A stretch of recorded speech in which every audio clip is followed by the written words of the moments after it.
Hey guys, welcome to this new thing I'm doing. I'm joined here with actually my brother, Hey, it's Brendon. How's it going? and we're going to start a new thing today. In light of Infinity War, the trailer dropped a while ago. The biggest cinematic event in the history of the world. Well, but we wanted to. It was actually his idea. He wanted to record a podcast, kind of reviewing the Marvel movies because it's something we both really liked.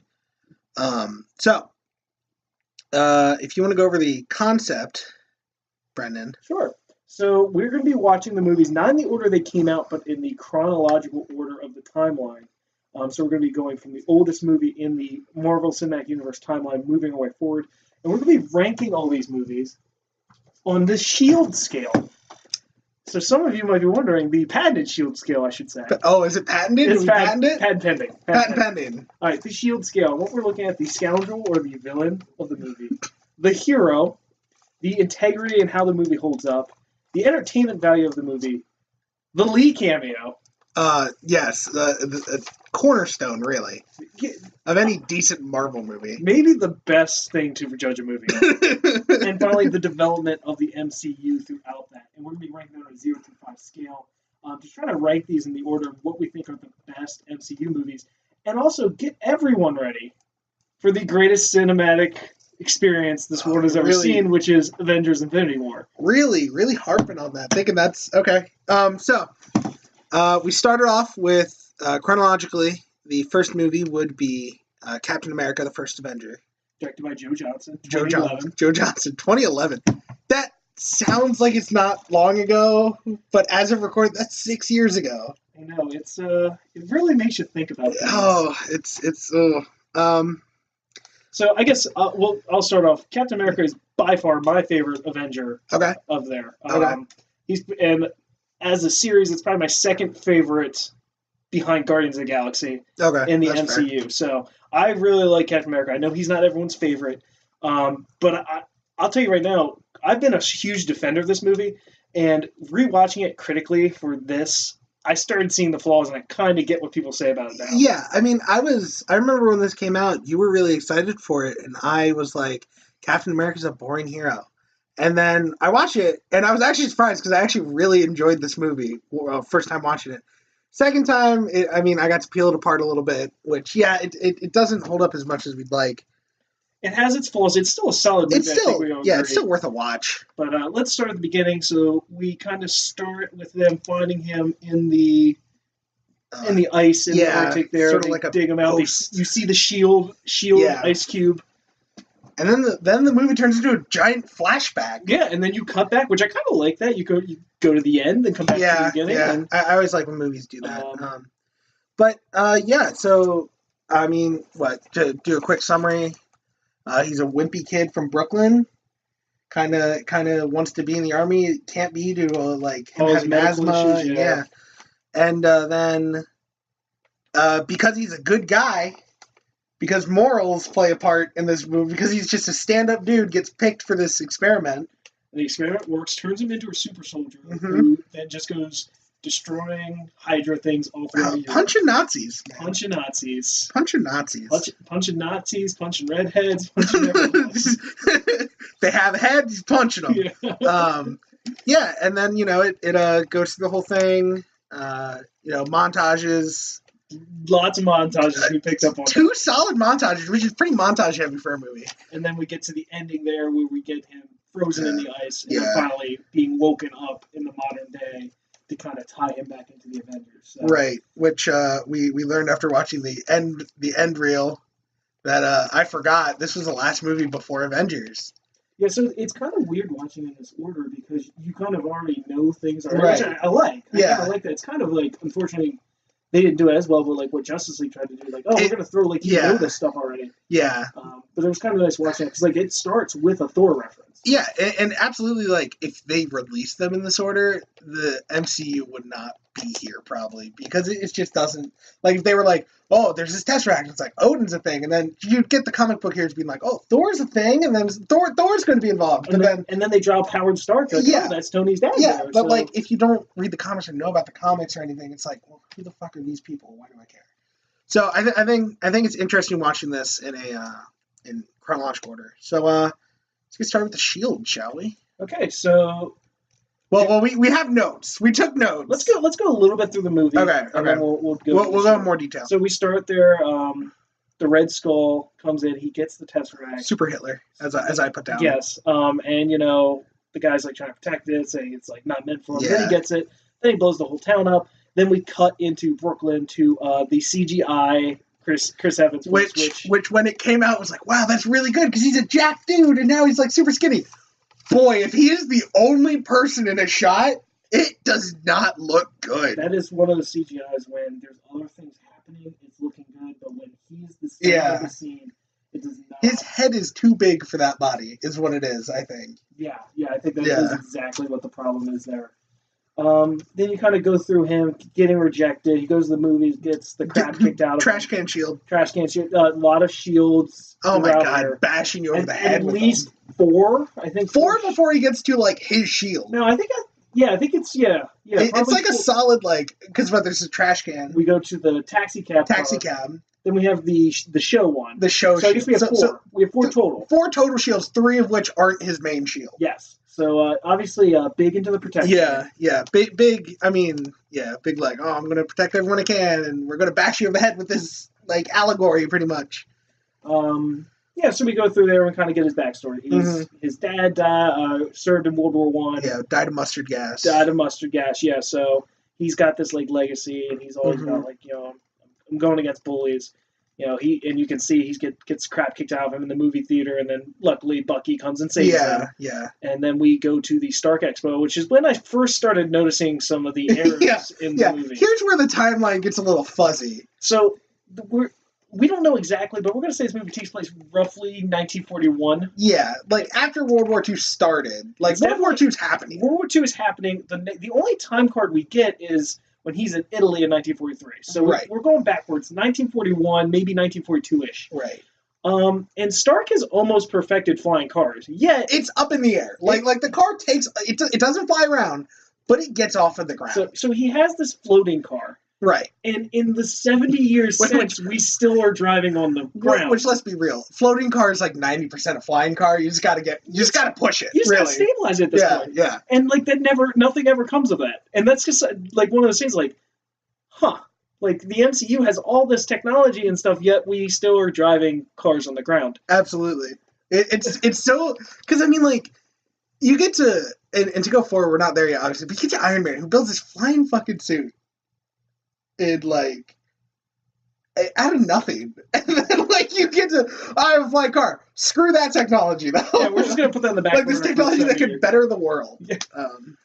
Then we get to the scene where he goes to the enlistment. I love that scene where it has the stand. You stand on, put your face on there, and then he stands on. You see basically the top of his head. it's like in the stand's chin. Yeah, is where his like nose is. And we get he leaves their dates. He's going to go try and enlist one more time, and he's been lying this whole time, which is a crime. Once you've been rejected once, that's it. But the doctor sees like the reason he talks to him, sees the reason he goes into it. We get our first like morals talk, and he gets approved. Yeah, and it's one of the things like he pretty much gets approved. The doctor I think asks like, why are you doing all this? And he's like, because I don't like dealing with bullies and blah blah blah blah. He asked, do you want to kill Nazis? What's the question? He's like, do you want to kill some Nazis? He's like, no, I just don't like bullies. And, and then he's like, good guy, I'm signing him up. Like, he's the scrawniest, most pathetic looking person I've seen. He's going to be our super soldier. And in my notes I wrote down, hero is a hero, even if you don't look it. Yeah. And that's literally also the whole going with what he doesn't look like a hero. In my notes, someone needs to teach a man how to tie a tie, because that was a baby tie. Oh my god, his tie was like to his sternum. His tie is like stops in the midriff. Yeah, that is a baby tie. But yeah, and then we get to those morals there, and he gets enlisted. Yeah, that's when we finally meet Agent Carter. Well, wait, it cuts away. It cuts away to Red Skull. Oh yes, because he has the most cliche villain lair built into the side of a mountain, like literally every trope you can hit here, they hit it, and it's so good. I love tropes. It's so good. This is you're right. We skipped the part where they're using the Tesseract as we know to power up their machines. Right. And again, another note we noticed. He says this could power all my machines, doesn't look at anything. Yeah, we see a glowing box. Yeah, and he says, "This will power all our machines." He literally they like power surges, and then there's a glowing box like this could power our machines. Like, you haven't looked at a dial. There are no meters around you like tap in or anything. You're just saying this is pretty. This could work. And then he uses the machine. Yeah. On some of the foot soldiers there. Yeah, which was... And then that led to the debate. So right. Let's get this on record here. Do you believe they are actually vaporized with these machines, or do you think they're teleporting? Because this is the space gem. It's true. Tesseract is the space gem. And it's kind of interesting because it's like, what do you... I mean, you want to say, because it's an infinity gem, this infinitely powerful thing, that they're vaporized. But it's not the power gem. It's the space gem. Which transports. Right. So, like, well, it affects space. Ooh, I just bumped the mic. It affects space. So, like, I want to say they're vaporized, but it would make way more sense to say they're transported into, like, deep space somewhere. Like, see, I also agree. I think they are vaporized, but I'm going to hold out hope that they're actually transported, and then maybe in 10 years... Oh, you can recycle... We recycle this, and we get an Iron Skies scenario, which Iron Skies is the Nazis build a moon base and come back in 2010 in Space Zeppelin. That would be so awesome. In 10 years, we're going to get Space Hydra. Oh, Space on, Hydra. A giant Star Destroyer battleship. Oh, my gosh. And it's going to be amazing. But they're probably not vaporized. Yeah. But, like, golden hopes. So then we cut to him going to the training, and that's when we get introduced to Agent Carter. Yes. And I don't remember his name, but Tommy Lee Jones' character. Yeah, he's a colonel. Yeah, colonel. We'll just call him the colonel. The colonel.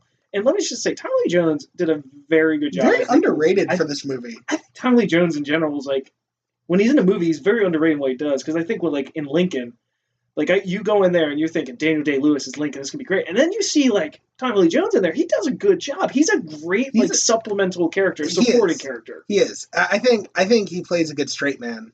Mm-hmm. But, like, a straight man who still cracks jokes.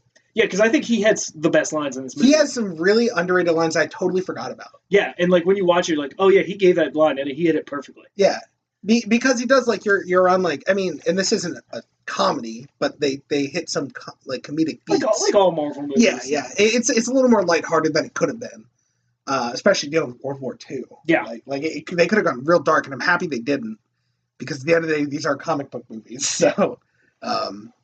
Yeah.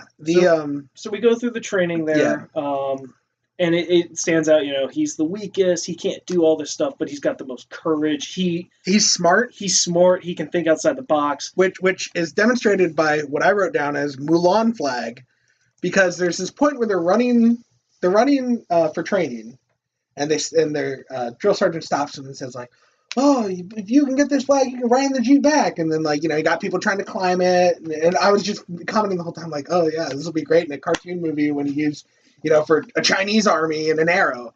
But, and then he just pulls a pin out of the pole, and the pole falls over. And he just jumps in the back of that Jeep. Yeah, he just grabs the flag and jumps in the back. And it's like, okay, so this guy's smarter than them. Not as fit, but smart. Brains over brawn. And then we get the fake grenade scene. And everyone ducks away. He's the one that falls. Yeah, he covers the grenade. Which then leads to the great Tommy Lee Jones line.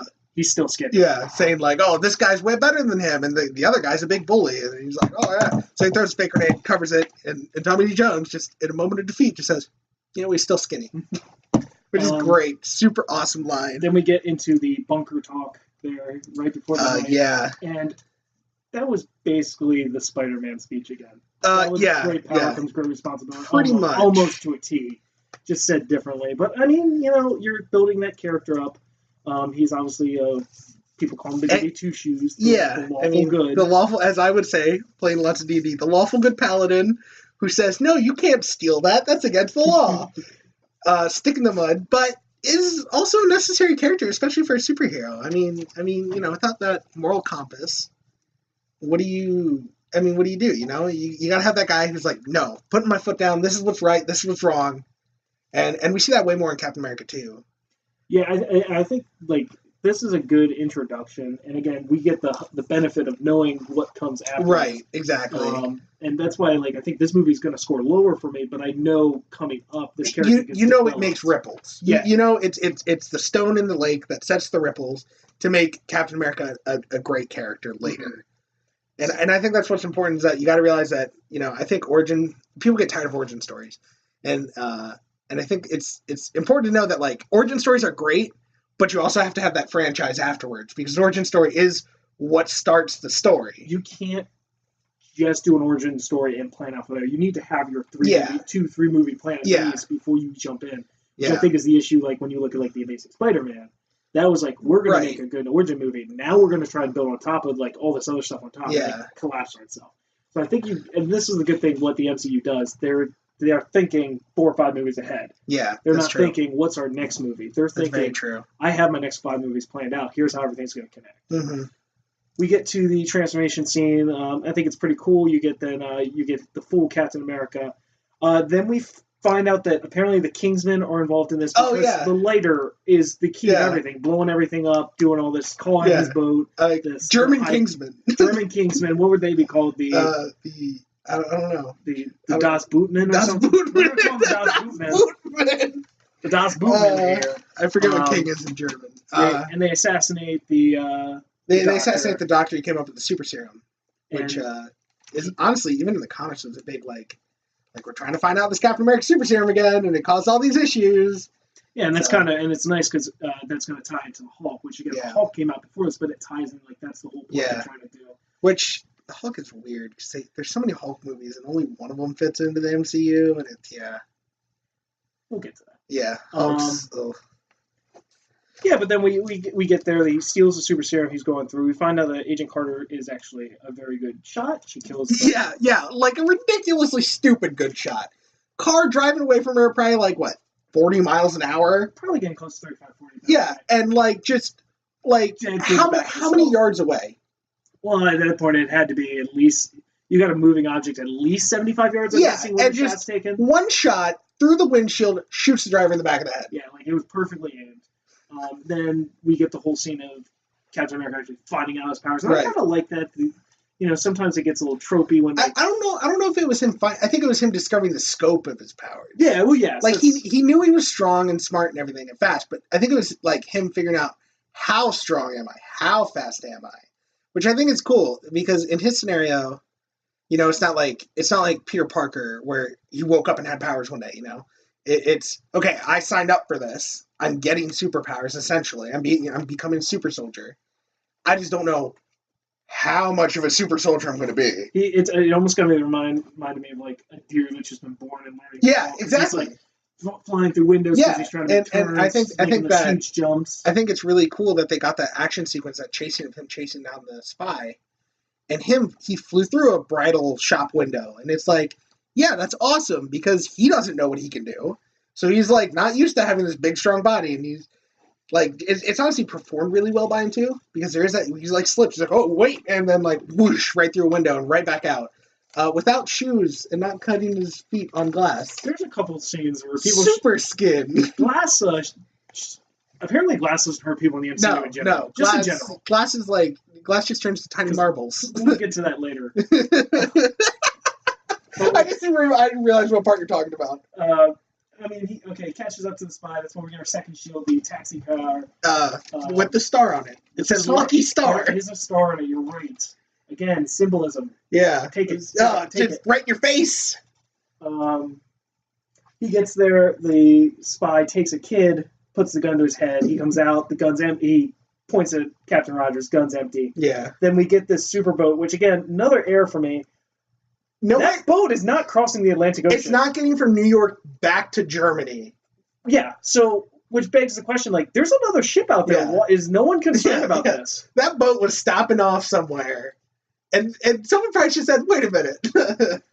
But yeah, and then we move on past that, and you get, like, Stark trying to reverse engineer the boat, can't figure it out. Yeah, moves on to him being a showboy. Yeah, we get the USO shows, and the thing I noticed is they obviously were not confident in this because you'll notice the cities start getting better and better. Yeah. So it starts in Buffalo. So I feel like if you're doing a show and your first show's in Buffalo, that's like, we have no idea if you're going to be any good. Yeah, this is testing the waters. What do the people think? And move our way to Milwaukee, Philadelphia, Chicago, and finally New York. Well, this is the first montage. First montage. This is the first montage, and it's a good montage because first of all, they actually do a good like classic comic book like Captain America outfit.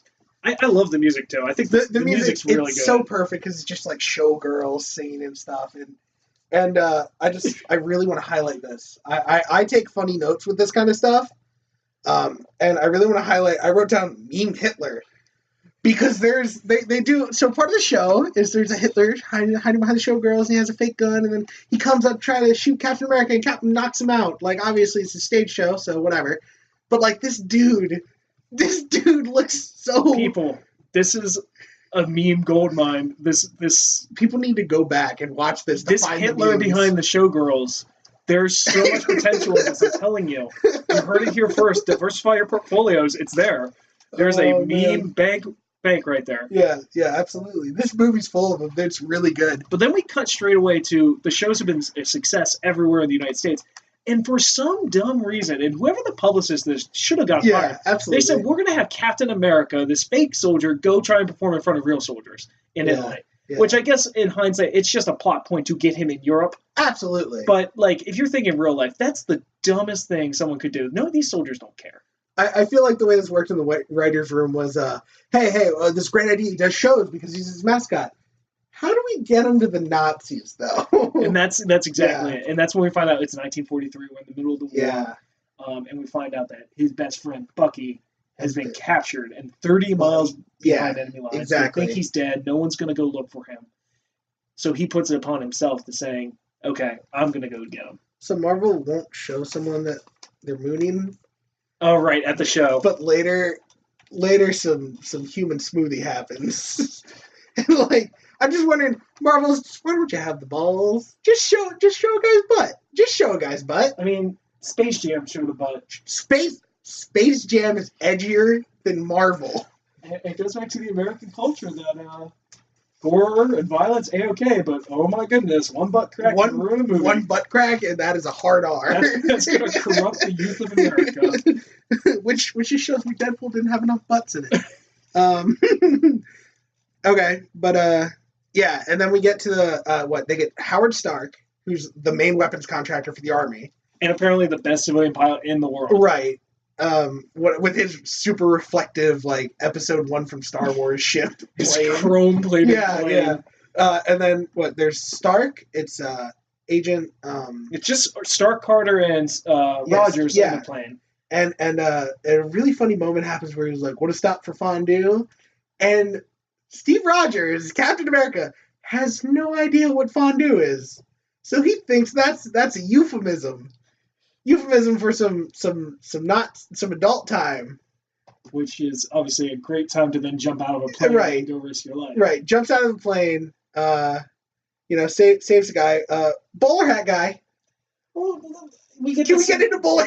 Okay, when we get into bowler hat guy, you flag me down. We're close, okay? So he gets into the base. He's kicking butt. He's doing Captain America things. And he's trying to free his prisoners. And then, okay, we'll get to Bowler Hat Guy now. So there's Bowler Hat Guy who starts off so badass. Like, he's like, oh, one day, crowd, I'll have a stick. And it's like, yeah, Bowler Hat Guy. And I do remember watching his movie before, like, I love Bowler Hat Guy. Bowler Hat Guy He's just awesome. running around with a shotgun. He's not alone, and he's just keeps firing. Bowler Hat Guy's the action hero of this movie. But then, like, we turned on him so quick. Because he gets real, like, okay, I get it. You're fighting the Nazis, all right? You can call them some derogatory terms like kraut. Like, okay. But then we get the Asian, and he's like, oh, we're accepting everyone. Yeah, and it's like, Bowler Hat Guy. And then the Asian's like, born in Fresno, by the way. And it's like, Bowler Hat Guy, what happened? We went from, like, yeah, Bowler Hat Guy to, like, Bowler Hat Guy's a jerk. I was still like, okay, we'll give him a pass. But then, later, they're trying to get out of the camp. We have all these explosions going on. He jumps into a tank. And the black guy of the Howling Commandos comes in. And he knows German. He's like, well, how do you know German? He's like, took 3 semesters of it. Shirts is French. Girls are cuter. And he says, I don't need your resume. And I'm just like, that wasn't a resume. He's literally explaining why he knows his language. You literally asked him a question. He's just answered it. He just gave you, he's proficient with 2 languages. That's all he said. He's like, I know French, and German. And English. Yeah, and that's it. And then the dude's like, well, that's too much info. Bowler Hat Guy has no tolerance, is what we're learning. So, when you watch this again, if you like Bowler Hat Guy, I'm sorry, he's not the best. Not a good character. Can we also, I know we're going to get back into this, but absolutely. the Howling Commandos, I think, would have been is a really interesting topic that really should be like a Netflix miniseries or something. I would love to see. I would take a short. I would take like a half an hour to an hour, like just a short movie. Yeah. Of just the Howling Commandos. They're a cool group of dudes who we honestly don't really learn the names of in this movie. You just know it's a diverse group, and the one dude has triceps of steel because he's carrying around a 30-cal machine gun and just firing it from the hip. Which I had to Google it during the movie. That's a 32-pound gun that he's just whipping around like oh my god, it's ridiculous. That dude's jacked. But like you really like, I would love to see like obviously the war doesn't end at the end of this movie, so you'd love to see like what other missions are they getting into. Like I think it'd be a cool like 5-episode Netflix miniseries. Yeah, absolutely. But I really wish we got more of them. We get out of there, which brings us to the second point. They escape the camp. Right. They bring all these weapons and tanks, again pointing out this is 70 years in the past, and we don't have these super tanks and super guns. Right. They bring, like, okay, obviously the good guys win. We're not done the movie yet. They beat the camp. He brings back like 400 guys or whatever. They come back with one of these tanks. Like, even if it's powered by Tesseract energy, and like, Wade Vance for Howard Stark to, like, reverse engineer, they still have one. Like, they have it, and they have 70 years. Like, it's not like, oh, okay, we'll just come back to this when we figure out computers. Like, they don't come back to it. Yeah, and I guess you could say, oh, technology with S.H.I.E.L.D. S.H.I.E.L.D. should still be using that to, like, advance. Maybe not in everything, but, like, it should still be using, okay, well, we have this super tank, so, like, let's look at this technology. What can we use with it? Maybe, I guess it could be said, like, oh, well, maybe they use some of that technology to start building the helicarriers. Yeah, and you might see some of it at the Avengers, but I feel like after 70 years, that should be it should be more public. Yes. It should be a more integrated thing in the MCU society. So we then get the Stan Lee cameo. Let's talk about the Stan Lee cameo, because it comes up after they come back from the camp. Well, oh, wait, we missed a whole big part, actually. Okay, go back. The Red Skull. The Red Skull reveal, and yeah. Let's just talk about the Red Skull now. Then. Okay. We'll section this off. Let's do this. The Red Skull. The Red Skull. I think I'm gonna be unpopular here, and it might change when I rewatch it. I think he's the strongest villain in Phase 1. Red Skull is a solid villain because like he's so convinced. I still think this is like the stamp of like, this is how you're a good villain. You're convinced you're doing the right thing. I think Hugo Weaving does a fantastic job. He does. He's literal. Like he's literal and he's rational, and he says, I'm not going to be empathetic. I'm not going to think like this. I have a plan. I'm going to get to it. And I honestly think like in Phase 1 we have the Abomination from Hulk. Okay. We've got Iron Mongol. We've got Whiplash, whatever his name is. That was Whiplash. Is it Whiplash? And we got Loki.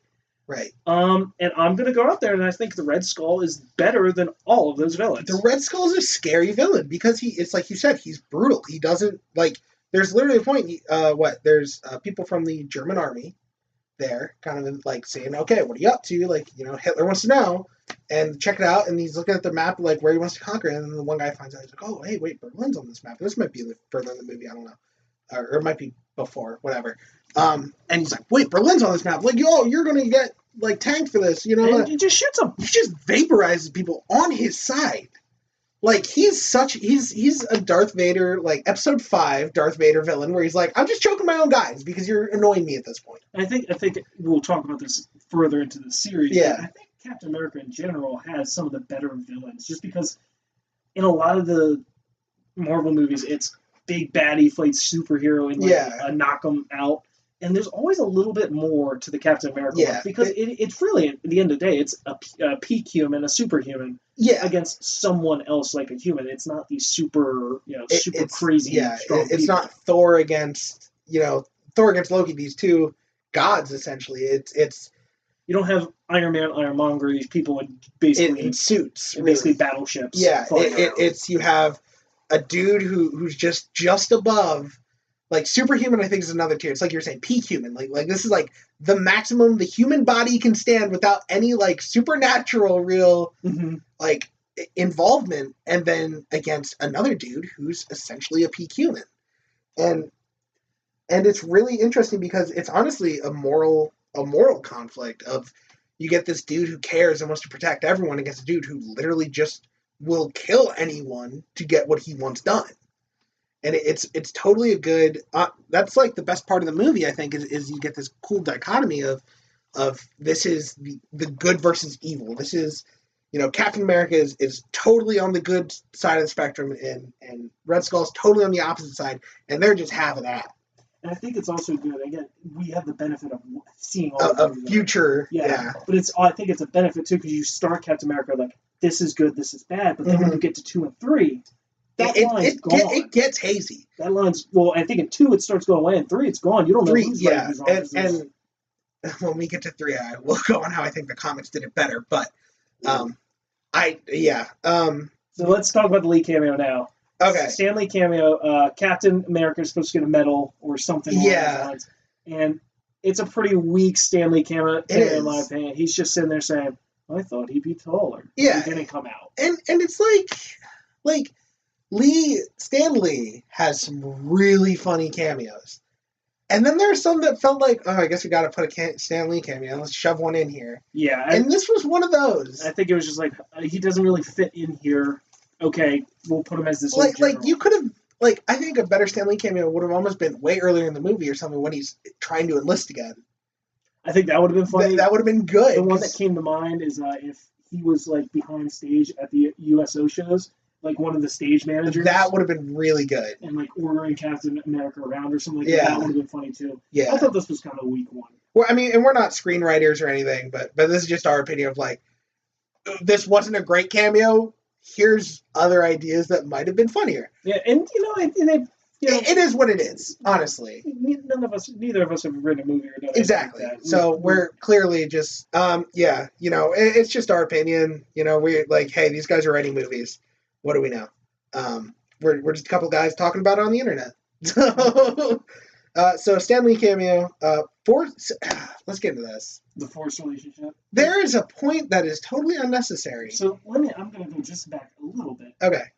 Before rewatching this, I actually thought that this was one of the stronger relationships in the Marvel universe. It was because it wasn't good guy's going to get the girl. It's like this, she's kind of above him at a point, and then they kind of become equals.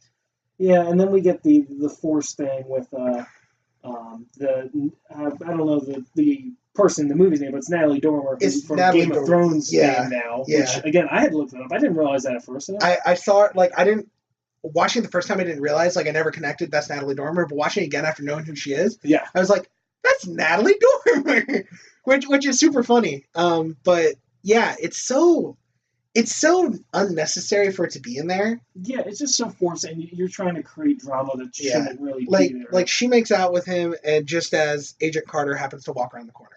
And it's okay, and she's like, oh, you're just like all the other soldiers. And it's the guy. Maybe you should listen to him a little bit. You met this guy when he was a scrawny little dude who didn't, come on. You should listen to him and be like, no, seriously, it was her on me. And she probably could have been okay. Because, that's probably not the first time she's done that. Right. Yeah, she's not like, oh, I'm going to try this once. No, she's done this. Yeah, no, yeah, absolutely. And then we get the shield reveal, where we get the iconic... Which is funny, because I forgot about this.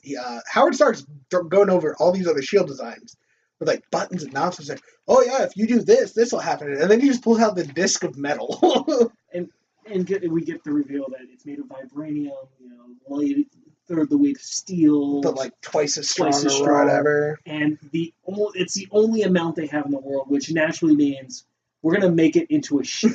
Yeah, I mean, I can't think of any better use for that little of it, but I feel like there had to be something. Right. I don't know. No one else is using shields. A drill. Make a drill. Make a drill. It's going to drill into... A saw blade. Something you can use that cuts everything else. Yeah, because it does not seem like this is efficient. Yeah. But, hey, we got the movie, so... we get our second montage. Oh, no, I'm sorry. We do not get our... Yeah. We get the montage after he gets the shield, we hit the second montage, which is him and the Howling Commandos totally wrecking house with every Hydra base they come across, which is an awesome montage. It's a great action montage. It's a great way to like we said, we don't really get to know the Howling Commandos, but we kind of get to see them in action, which is cool. And we get the this kind of the Zack Snyder slow frames there. Yeah. There's a lot of explosions. There's cool stuff going on. It's a good montage. It's a solid montage. And normally I'd be a little upset that a movie uses 2 montages. But I think both of them were used very well. Yeah. And again, the one issue I think we kind of talked about, we don't know the time frame besides that one time we know it's 1943. Right. It seems like we're covering most of the war in this movie. So exactly. Like, you're going to have to cover years. You can't cover 5 years. And I mean, you don't travel across Europe taking out bases over the course of like a week. Yeah, this is definitely months, maybe even a year of the war. Yeah, it's a large chunk of the war. Which brings up a point I asked you while watching the movie. Do you think, like, in the MCU, the Red Skull is, like, known to people? Like, you go to history books and, like, there's Adolf Hitler and the Red Skull. I mean, I don't know. Or do you think they just cover that up? Because I feel like it's too big a thing to cover up. Like, there's these weapons everywhere. Right. But the thing is, like, it was also, you know, Captain America and the Howling Commanders are coming around and knocking this stuff down as it pops up, really. So, like, maybe S.H.I.E.L.D. wasn't around at the time. Because Carter started S.H.I.E.L.D. And so, like, there wasn't anything covered up, really, besides the normal government. So maybe it was just Hitler had the better publicist, you know? Maybe. I mean... It just seems kind of weird there. There's a lot, and almost, this could have been covered in, like, Spider-Man Homecoming or something, if it was, like... Like, he's in school, and he's, like... And talking about the, like, oh, yeah, Hydra was this, like, thing, part of the World War II or something, like, you know... Yeah, because it just seems like you got these giant city block-sized tanks. You don't hide that. Yeah. So, like, you think it's got to be known, but it's never mentioned. I don't know. Maybe it's something I just didn't think about. Just nerd talk. Yeah, just nerd things. Just nerd things. We get to the train scene then, which we both admitted, like, that scene has not aged well with the CGI. The CGI jumping on the train look good. It's like, not quite the same level, but the only thing comparable I can think of at the moment is like Spy Kids, like almost like good Spy Kids CG. Yeah, it was not the best thing I've seen. But then we get to the scene where him and Bucky go on the train. Yeah, which we have the fight scene. Bucky picks up the shield and is using it, but he gets blasted out. We also found out, this is canon now, that vibranium can stand up to Infinity Stone lasers, which is great. So, like, if someone, like, I don't know necessarily the full scope of the Infinity Stone's power. If the power gem could shoot lasers, Cap's shield could stop them. That's what this movie proved, I think. Right. Like, or maybe it's, like, somewhat organic, because it seems like it blows up metal. I don't know. It doesn't just magic stuff. But it does block the Infinity Stone. So vibranium, got Black Panther coming out soon. Maybe he's going to be immune to him. Yeah, you can shoot Black Panther all you want. It's not going to do anything. It's going to be like Hulk, just cannonball special Black Panther right at him. What's Thanos going to do? But then we get the scene where Bucky is blown off the train and falls. And I just remember in theaters, like, that was heavy. It was heavy, especially, like, because Marvel has not done that a lot. They don't kill off characters. They don't kill off characters. That's, like, one of the, like, downsides of the outcome. And we know he's not dead. But that was just part of life for a while. You know, that was like, yeah, Cap lost his best friend, he's dead, until we got Winter Soldier. Yeah, and we did. And when this came out in theaters, we didn't know that was coming out. Right. And so what was Winter Soldier? Was that the next movie after Avengers or no? No, we had Iron Man 3. So we were like, that was years down the road. Yeah, so we went through like good 4 or 5 years without even thinking. I don't know about that far, but yes, we did like, go through like a couple of years at least. Mm-hmm. Yes. Of just like, yep, Cap's friend's dead. That's life. That's a thing. Yeah. Move on. So we get that scene there.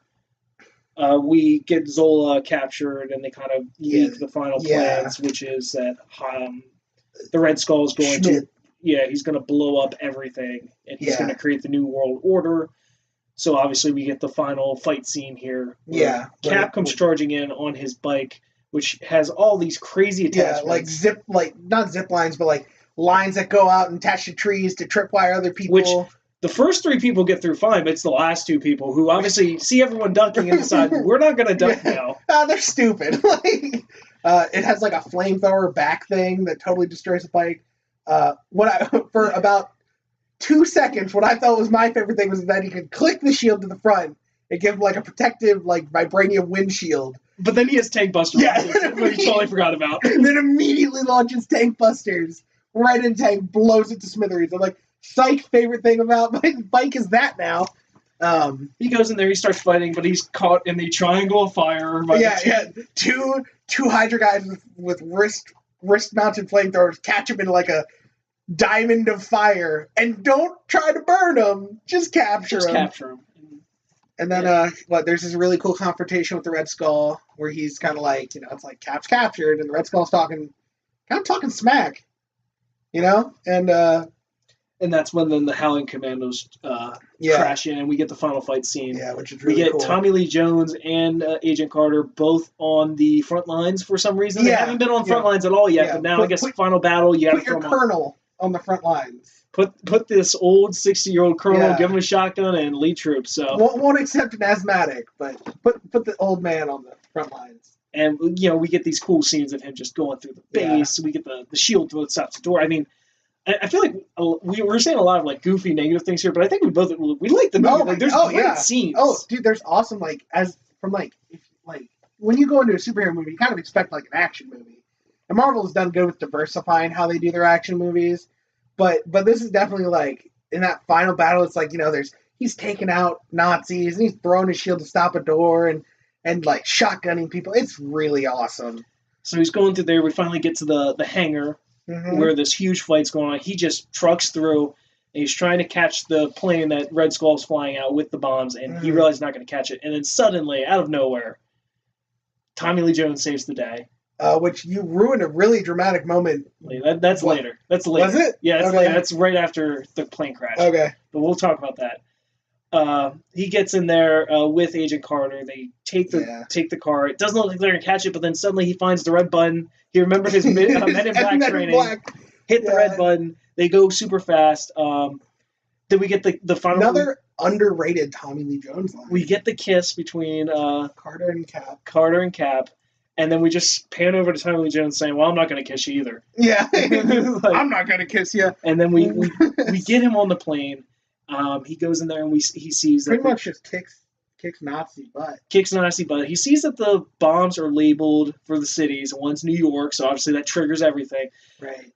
We find out these are kamikaze bombs. We've decided, they're self-piloted bombs. Yeah, people get in these bombs and fly them to where they're going to bomb. So they're fully committed. So I brought up the point here. So he jumps on one of the planes. It drops. He's flying around here. That's where we get the human slushy. Yeah, the dude falls right through the rotors. Yeah, and they showed that it's just missed. Yeah, it's just a miss. But they won't show a butt. And I'm just really amazed by this. And then this is another issue I had. These are kamikaze planes, yet they have ejector seats. Yeah. Cap busts the window, pulls the ejector seat, guy goes flying. Why would they have that? My first thought was does he have a parachute? And then I started no, these are kamikaze planes. They don't have parachutes. They don't have parachutes. Why do they have an ejector seat? But again, plot armor saves Cap. He gets him back on the plane. We get our final confrontation with the Red Skull. We go over ideology. Where he gets... Red Skull pretty much... Cap throws shield, knocks Tesseract out of where it is. Red Skull picks it up. Portal to space opens and Red Skull gets beamed out. And you're like, okay, he's dead. But then we're like, he's transported. That was not a blow. That was not disintegration, I think. Hugo Weaving has gone on record saying he's not going to... He's contractually obligated if they ask him to, but he hated the makeup so much for Red Skull that he does not want to do anything. Yeah, we'll just CG it now. Yeah, it seems like Marvel's going to respect that, but it does open up the possibility that, hey, he's not dead. You don't see him die. Yeah. So he's still around. And there's even, the thing that I think really cements the fact that it's teleportation is that there's a beam outside of the plane. Mm-hmm. So it's it's reminiscent of, and this was after Thor, so yeah, I can say this. It's reminiscent of the Rainbow Bridge, the Bifrost. The Bifrost, yeah, the Bifrost beam that they use. It's reminiscent of that. A little bit, yeah. And so I'm like, they could. It might be for maybe Bucky comes to take the shield or whatever, and now he's dealing with Red Skull or something. But yeah, I think they just there's no reason to tie up the loose end. Yeah. So why do it? Right. He's gone. The threat's gone for now. So you've got that option, so why not just use it? You can use him later. You don't have to. You can have him in your back pocket. He's in your back pocket. Just like when we get to Hulk, the Hulk villain, it's in the back pocket too. And then, so after that confrontation, Red Skull gets, quote-unquote, disintegrated. We get to Cap saying, you know, I gotta crash its plane in the water, like I have to, or else it's gonna like destroy a lot, like kill a lot of people. And it's just really, honestly, we were discussing this during the movie. It's a sad moment of like, this is where a hero like Captain America thrives because he's the only one who's going to say, I have to sacrifice myself. And he doesn't make a second thought of it. They keep trying to say, we could try this, we could try this. He's like, no, you know that's not going to work. I know, you know, this is how it's going to happen. And this is a really nice moment with Carter and him about like, oh, well, we'll still go dancing, right? And he's like, yeah, we'll get the band to play some slow music. And this was the point where you broke all that. You decided to take that moment of emotional tension and just break it. Because Tommy Lee Jones is in the background listening to this. And Tommy Lee Jones looks like he's about to tear up too. Like, yeah, it's like he puts his head down and he's like, you know, that was a good guy we lost. And then Brendon, you just say, he looks like a basset hound. And totally broke the tension. Yeah, you got this, obviously, this momentous moment. You know, Captain America's dead. Everyone thinks he's dead, and I just went out like, oh, yeah, it's a basset hound. And you started cracking. I was like, you ruined this movie. Yeah, it was like this whole, like, we finally got to a point where we're not making fun of it, and we're really engrossed, and then, boom, done. So we kind of get one final montage-ish thing at the end where we're going through. It's like showing the victory, and then we get the little kids with the shields. Yeah, which they sandwiched weird. Yeah, that was kind of sandwiched weird with what the ending scene is. I didn't get that. I think there's because it went celebrating in Britain and whatever across Europe and the country. Doing shots for Cap. Right, they're toasting to Cap, and then it goes to Carter talking about him, and then it goes back to celebrating like little kids playing Captain America in the streets. And it's like, why would you not throw that in with the celebrating of victory? Like, there's a weird order that came out, and then finally we get the wake-up scene where Cap wakes up in the doctor's office in, 1947 or something like that? Yeah, and the only reason he realizes that it's fake is because someone decided to put on the radio, not a game after he was, like, in the war, while he was in the war. No, a game where he was at. This is like, that would have been the first thing I would have thought. I was like, why would you put a 1941 game on? There's like so much could go wrong. Players change so much. No, just throw one on. He's not going to know the difference. Right, exactly. Like, if you throw it after the time he's in this, he's not going to know. Yeah, absolutely. But he breaks out, and we get that nice scene of him going to Times Square and meeting Nick Fury. Yeah, it was... and then you kind of get like, oh, this is going a new turn now. We've got this guy now out of time, out of place. And stranger in a strange land. He's got to now adjust to this new life, and that's kind of where we cut off then to lead into the next few movies. Yeah. Which so let's go over the shield. Okay, let's go over a shield grading system. Let's go over the shield grading system. So again, we're looking at the scoundrel, the villain. Scoundrel's so good. It's such a good like the most villainous villain you can get is the Red Skull. Let's go. We're going to do this on a 0 through 5 scale. We can go 0.25s in between, 0.5, whatever. Okay. But 0 through 5 scale, and again, just to point this out, the shield rating, not everything's weighed equally. We have a top secret formula, years of high quality research. Let's just say I argued for the Lee cameo to be 100%, and that was pretty much vetoed. So. Very quickly. Yeah. So yes, let's go with the scoundrel. I think this is, I'll go on the limb and say until I watch them again. Yeah. Strongest villain in Phase 1. I'll agree with that.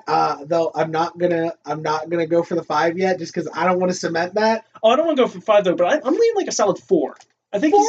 I'll go 4.5 even. You're going 4.5, so you're going a little higher than me. I appreciate a villain who is convinced what he's doing is the right thing, and who is straight up evil. And I think usually you get this situation of, well, I'm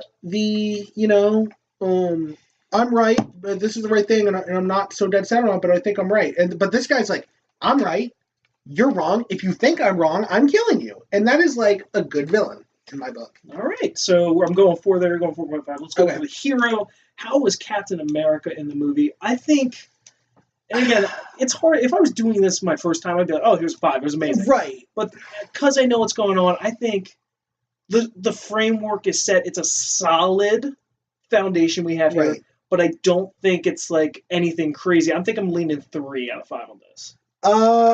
Yeah, I think that's fair. I think I'll join you there because he's like, as a character, it is this story of like, oh, I'm where I want to be, but it's not what I thought it would be, and then now I'm here and I got to live up to that. But he's just, I don't know, he's not super exciting for me. Yeah, I think that's the thing. Like, there's moments Like the montages are great. His use of the shield sometimes is great. Right. But it's not consistent throughout. Yeah, it's not. He's not like wowing.